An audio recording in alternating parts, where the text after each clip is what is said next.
सभी लोग हाथ जोड़ लीजिए।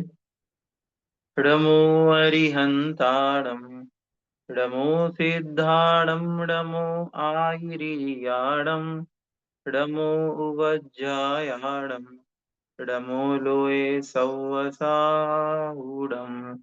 जय बोलो पंच परमेष्टि भगवान की जय।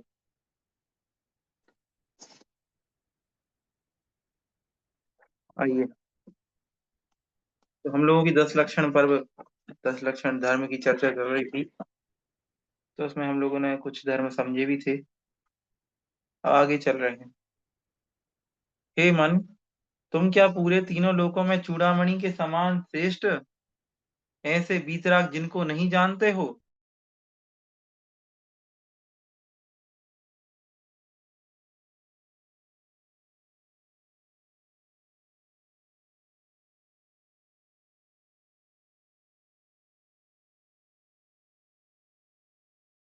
समझते हो? जो कि कर्माश्रव की कारण है। देखो क्या कह रहे, मिथ्या दृष्टि एवं अज्ञानी दुष्ट पुरुष के द्वारा अगर थोड़ा सा उपद्रव किया भी जा रहा है तो उसको तुम बाधा समझ रहे हो। ये नहीं समझ रहे कि ये तुम्हारे ही कर्म का आश्रव है। ये सारी बातें कह रहे हैं। क्या तुम भगवान को नहीं जानते? क्या ये नहीं जानते कि ये तीनों लोकों में श्रेष्ठ हैं? ये सारी बातें वहां आचार्य महाराज कह रहे हैं। चलिए आगे, जाति एवं कुल आदि का गर्व ना करना। अब ये गर्व वाली बात कौन से धर्म में आती है? ये आती है मार्दव धर्म में। तो यहाँ मार्दव धर्म की चर्चा चल रही है। तो कह रहे हैं जाति एवं कुल आदि का गर्व ना करना, इसे सज्जन पुरुष उत्तम मार्दव धर्म नाम का धर्म बताते हैं। यह धर्म का अंग है। ठीक है, यह धर्म का अंग है। ज्ञानमय चक्षु से समस्त जगत को स्वप्न अर्थात इंद्रजाल के समान देखने वाले साधुजन क्या उस माधव धर्म को नहीं धारण करते? अवश्य ही धारण करते हैं। माधव धर्म के बारे में बता दिया। माधव धर्म के बारे में आपसे आपसे पूछ सकते हैं कि मानव धर्म का स्वरूप बताइए, प्रश्न बन सकता है। तो ये प्रश्न आप लोग तैयार रखिएगा। ठीक है, आगे 88, 88 नंबर। सब ओर से अतिशय जलने वाली अग्नियों से खंड रूप, खंडहर रूप दूसरी अवस्था को प्राप्त होने वाले सुंदर ग्रह के समान प्रतिदिन वृद्धत्व आदि के द्वारा दूसरी जीर्ण अवस्था को प्राप्त होने वाले शरीर आदि बाह्य पदार्थों में नित्यता का विश्वास कैसे किया जा सकता है? अर्थात नहीं किया जा सकता। इस प्रकार सर्वदा विचार करने वाले साधु के विवेक युक्त निर्मल हृदय में जाति कुल एवं ज्ञान आदि सभी पदार्थों के विषय में अभिमान करने का अवसर कहाँ से प्राप्त हो सकता है? अर्थात नहीं हो सकता है। कह रहे हैं जैसे कोई भवन है, कोई घर है, और अगर उसमें आग लग जाए तो खंडहर हो जाता है। ऐसे ही शरीर भी, शरीर में अगर आग लग जाए तो वो भी राख हो जाता है। या कर दें, निरंतर ये जो शरीर है ये वृद्धत्व मतलब बूढ़ेपन को प्राप्त हो रहा है। निरंतर निरंतर और बूढ़ा होता चला रहा है। बच्चों से पूछो तो बड़े नहीं हो रहे हैं, उनका भी शरीर वृद्धि के साथ साथ बूढ़ेपन को प्राप्त हो रहा है धीरे धीरे करके। तो वही कह रहे हैं, तो इस शरीर को तुम अपना कैसे मान सकते हो? उस शरीर में तुम कैसे घमंड कर सकते हो? इससे अच्छा है तो उस शरीर का ज्ञान करो, उसमें अभिमान मत करो। जाति कुल आदि जो 8 प्रकार के मत बताए हैं आचार्य महाराज ने, उन मदों को समझो। 8 प्रकार के मत कौन कौन से होते हैं?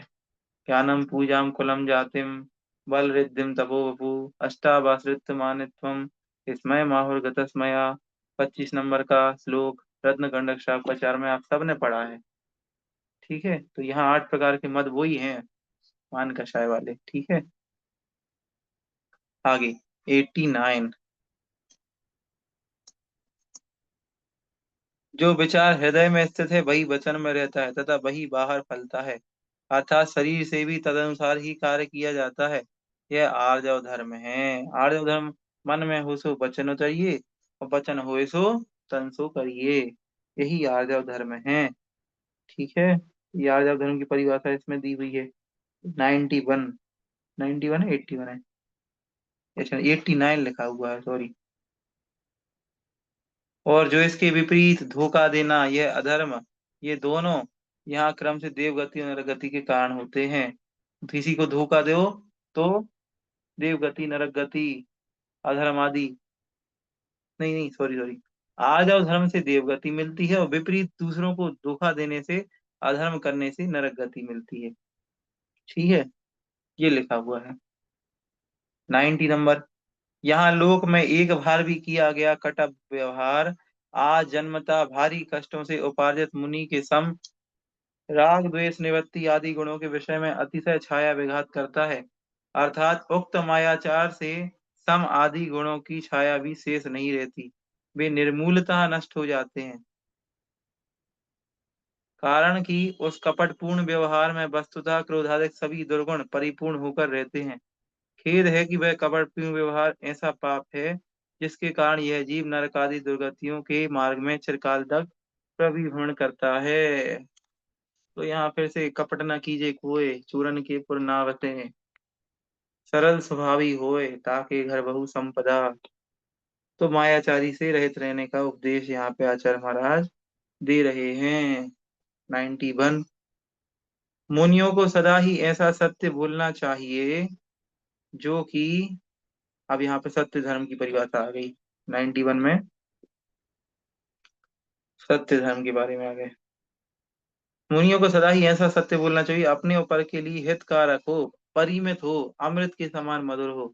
यदि कदाचित ऐसे सत्य वचन के बोलने में बाधा प्रतीत हो तो ऐसी अवस्था में बुद्धि रूप धन को धारण करने वाले उन मुनियों को मौन का ही अवलंबन करना चाहिए। तो मुनिराज के पास जो धन है वह किस प्रकार का है? बुद्धि रूपी धन है। मुनिराज कैसे वचन बोलते हैं? हितकारक, परिमित, अमृत के समान, मधुर। ठीक है, ये सारी बातें लिखी हुई हैं, प्रश्न बन सकता है मुनिराज के वचन कैसे होते हैं, डैश डैश डैश। तो आप लोग भर देंगे हित मित प्रिय। 92। चूंकि सत्य वचन के स्थित होने पर ही व्रत होते हैं। सत्य होगा तो व्रत होंगे। कोई झूठा व्यक्ति व्रत उपवास करे तो क्या उसके व्रत सार्थक हैं? बिल्कुल नहीं है। तो कह रहे हैं सत्य होने पर ही व्रतों की सार्थकता है।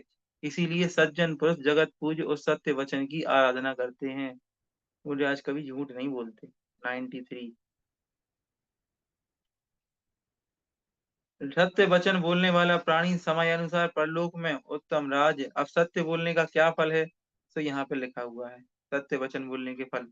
सत्य वचन बोलने वाले प्राणी समय अनुसार परलोक में उत्तम सत्य देव पर्याय संसार रूपी नदी के पार की प्राप्त अर्थात मोक्ष पद प्रमुख फल को पावेगा। यह तो दूर ही रहे किंतु वह इसी भाव में जो चंद्रमा के समान निर्मल यश सज्जन पुरुषों प्रतिष्ठा और साधीपनों को प्राप्त होता है उसका वर्णन कौन कर सकता है?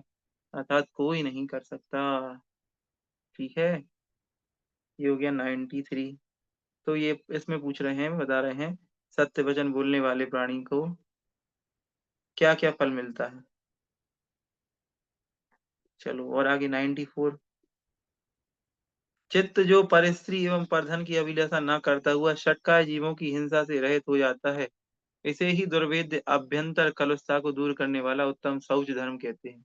दुर्भेद्य, जिसको भेदा ना जा सके, अभ्यंतर की कलुषता को दूर करने वाला, अंदर जो कलुषताएं भरी हुई हैं उसको दूर करने वाले उत्तम शौच धर्म कहते हैं। इससे भिन्न कोई दूसरा शौच धर्म नहीं हो सकता है। पर धन और पर स्त्री ये दोनों नहीं चाहिए। ठीक है, और षटकाय की जीवों की हिंसा से रहित जो है, षटकाय मतलब कौन? 5 स्थावर और एक तिरस्काय। ठीक है, तो होगा षटकाय। तो 6 काय के जीवों की रक्षा करता हुआ, उनकी हिंसा से बचता हुआ, परिस्थिति परधन की अभिलाषा न करते हुए, जिसके मन से अत्यंत अभ्यंतर कलुषता दूर हो चुकी है, उसके ही उत्तम शौच धर्म कहा जाता है। ये उत्तम शौच धर्म की परिभाषा है। ठीक है, आगे चलें। 95। यदि प्राणी का मन मिथ्यात्व आदि दोषों से मलिन हो रहा है, अगर किसी का मन मलिन है मिथ्यात्व आदि दोषों से, सुनो, तो गंगा, समुन्दर, पुष्कर आदि आदि तीर्थों में सदा स्नान करने वही प्राय करके वह अतिशय विशुद्ध नहीं हो सकता। ठीक भी है, मध्य के प्रवाह से परिपूर्ण घट को यदि बाहर से धोया जावे, बहुत बार धो लो तो क्या वह शुद्ध होएगा? नहीं होगा। अंदर शराब भरी है और बाहर मटका है, ठीक है, कोई मटका है और मटके में अंदर भरी है शराब और बाहर से तुम उसको चमका रहे हो, ठीक है, बाहर से तुम उसको चमका रहे हो, तो क्या वह चमक जाएगा?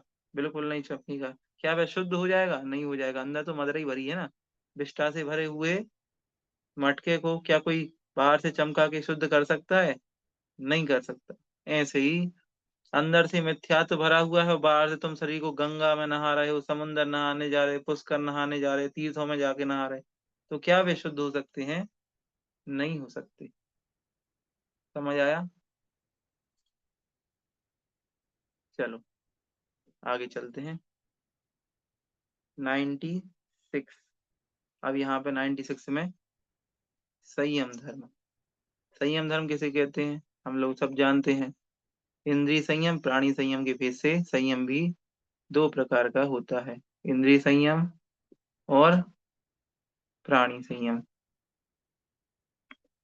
पांच इंद्रियों के संयम रखना और षट काय के जीवों की रक्षा करना, यही संयम कहलाता है। जिसका मन जीवानुकंपा से भीग रहा है, जीवों के प्रति जिस अनुकंपा जिसके मन में भरी हुई है, तथा जो ईर्ष्या भाषा आदि पांच समितियों में प्रवर्तमान है। पांच प्रकार की समितियां होती हैं, कौन कौन सी होती हैं? ईर्ष्या, भाषा, ऐषणा, आदान निक्षेपण और प्रतिष्ठापन। ये पांच प्रकार की समितियां होती हैं। तो जो निरंतर इन समितियों का पालन कर रहे हैं, ऐसे साधु जो सटकाय के जीवों की रक्षा करते हैं, देखो मैंने भी बताया ना, सटकाय के जीव की रक्षा, प्राणी संयम और इंद्रियों का दमन, ये लो हो गया, ये भी हो गया। इंद्रिय संयम, प्राणी संयम और ईर्ष्याभासी आदि पांच समितियों का पालन, जीवानुकंपा जिसके अंदर बनी हुई है, उसे गणदादेव संयमी कहते हैं। वह उत्तम संयमी है। तो चार चीजें बताई यहाँ, जीवानुकंपा, पांच समितियां, छटकाए की जीवों की रक्षा और चौथी इंद्रियों का दमन, इंद्रियों के विषयों का दमन। समझ आ रहा है? फास्ट तो नहीं चल रहा है ज्यादा? फास्ट चल रहे हैं, ठीक है ना? तो यहाँ पे उत्तम संयम धर्म की चर्चा 96 में हुई। 97। इस संसारी प्राणी को मनुष्य भाव का प्राप्त होना अत्यंत कठिन है। यदि मनुष्य पर्याय प्राप्ति हो गई तो उसमें उत्तम जाति का मिलना कठिन है। जाति मिल जाए तो जिनवाणी का श्रवण कठिन है। जिनवाणी सुनने को भी मिल जाए तो बड़ी आयु का प्राप्त होना कठिन है। बड़ी आयु भी मिल जाए तो सम्यक दर्शन, सम्यक ज्ञान का मिलना कठिन है। और वो दोनों मिल भी जाएं तो संयम के बिना सब कुछ व्यर्थ है। तो एक एक करके, मतलब ये संयम सबसे दुर्लभ है। यहाँ उत्तम संयम जो है ना, उसकी महिमा का वर्णन कर रहे। पहले तो मनुष्य ही मिलना कठिन है, फिर उसमें भी जाति मिल गई जैनों की, फिर जिनवाणी को सुनने मिल जाए, फिर उसमें भी बड़ी आयु सुनने मिल जाए, मतलब बड़ी आयु हो जाए आपके पास, फिर सम्यक ज्ञान की प्राप्ति हो जाए और लास्ट में सम्यक चारित्र यथा संयम की प्राप्ति हो जाए। ये सब अत्यंत कठिन है। यदि किसी ने प्राप्त कर लिया है तो वो कैसे प्रशंसनीय नहीं हो सकता है? अर्थात वो प्रशंसनीय होगा ही। ठीक है। चलिए 98।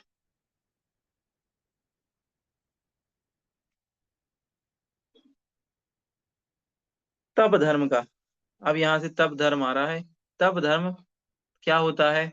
ये लाइन तप धर्म की शॉर्ट एंड स्वीट सबसे अच्छी परिभाषा है। कर्म क्षयार्थम तप्यते इति तपः। कर्मों के क्षय करने के उद्देश्य से जो तपा जाता है उसे तप कहते हैं। तप भी कई प्रकार के होते हैं, लेकिन तप में यही तप माना गया है जो कर्मों के क्षय करने के लिए तपा जाता है। ठीक। आप देखो कोई साधु बाबा 12 साल से अपने नाखून नहीं काटे, 25 साल से नहाया नहीं, जंगलों में तपस्या कर रहे, तो क्या वो तप कहलाएगा? बिल्कुल नहीं कहलाएगा। ठीक। तप की परिभाषा क्या है? कर्मों के क्षय करने के उद्देश्य से जो तपा जाए वो तप है। ठीक है। कोई व्यक्ति को 5 दिन से खाने नहीं मिला, भूखा है, ठीक है, तो क्या वो तपस्वी कहलाएगा? नहीं। तो भूखा रहना तप नहीं है। 12 12 साल, 15 15 साल किसी एक यम नियम को लेकर के उसको साधते रहना तप नहीं है। कर्मों के क्षय करने के उद्देश्य को मन में धारण करके कि मेरे कर्मों का क्षय हो जाए, इस भावना के साथ जो तपा जाए उसे तप कहते हैं। ठीक है, चाहे वो हमारा छोटा सा एक आसन ही क्यों ना हो। आवाज खराब हुई क्या? ठीक आ रही है आवाज? वैसे तो आज नहीं होनी चाहिए, सब लोग सही कह रहे हैं।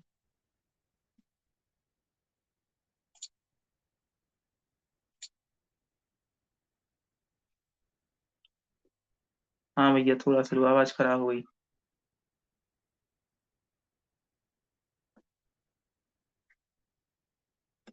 नहीं, सही आ रही है आवाज।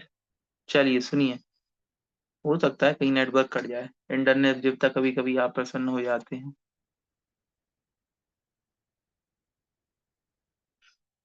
चलो। तो 12 प्रकार के तपों की चर्चा है, और 12 प्रकार के तपों की चर्चा हम आपसे कल करेंगे। आज हम आपको ये बता दे रहे हैं कि 12 प्रकार के तप कौन कौन से होते हैं। अनशन, अवमोदर, वृत्ति परिसंख्यान, रस परित्याग, विविक्त संयासन, काय क्लेश। और ये तो हैं 5 बाहर से दिखने वाले तप। और 6 अंतरंग से दिखने वाले तप होते हैं।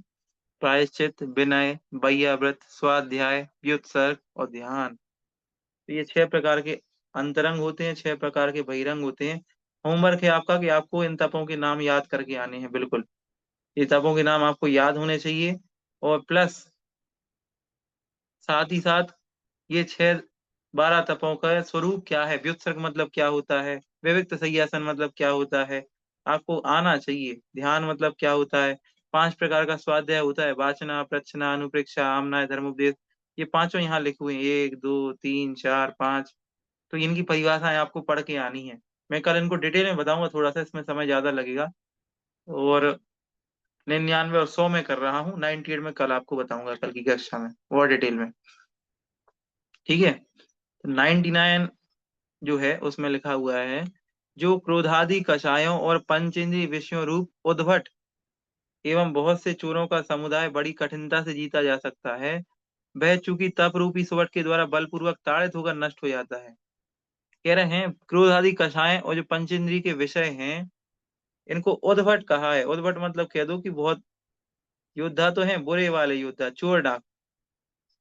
तो ये जो क्रोध आदि कषाय हैं और पंचेंद्रिय के जो विषय हैं, ये उद्भट हैं। और इन उद्भटों को जो तप रूपी सुभट है, अच्छा योद्धा है, तप रूपी जो अच्छा योद्धा है, उसके द्वारा बलपूर्वक ताड़ित किया जाता है, बहुत मार लगाई जाती है, उसको बहुत डांटा जाता है। किसको? क्रोध आदि कषायों को और पंचेंद्रिय विषयों को, तप के द्वारा। अतएव उस तप से तथा धर्म रूप लक्ष्मी से संयुक्त साधु, ऐसे साधु जिसके पास तप भी है और जिसके पास धर्म रूपी लक्ष्मी भी है, ऐसे साधु मुक्ति रूपी नगरी के मार्ग में सब प्रकार की विघ्न बाधाओं से रहित होकर सुख पूर्वक गमन करते हैं। चले जाते हैं, मोक्ष मार्ग पे बढ़ते चले जाते हैं, मुक्ति बधु को पाने के लिए। समझ आया? नहीं आया? पढ़ना पड़ता है एक दो बार पूरा ढंग से, क्या है वहां, क्या लिखा है। कुछ नहीं लिखा, साफ साफ बस इतना सा लिखा है कि चोर हैं, उद्भट मतलब चोर आदि। वो चोर कौन है? कसाय और 5 इंद्रिय के विषय। उन चोरों को पकड़ने के लिए पुलिस वाला कौन है? तप रूपी सुभट। सुभट मतलब होता है योद्धा।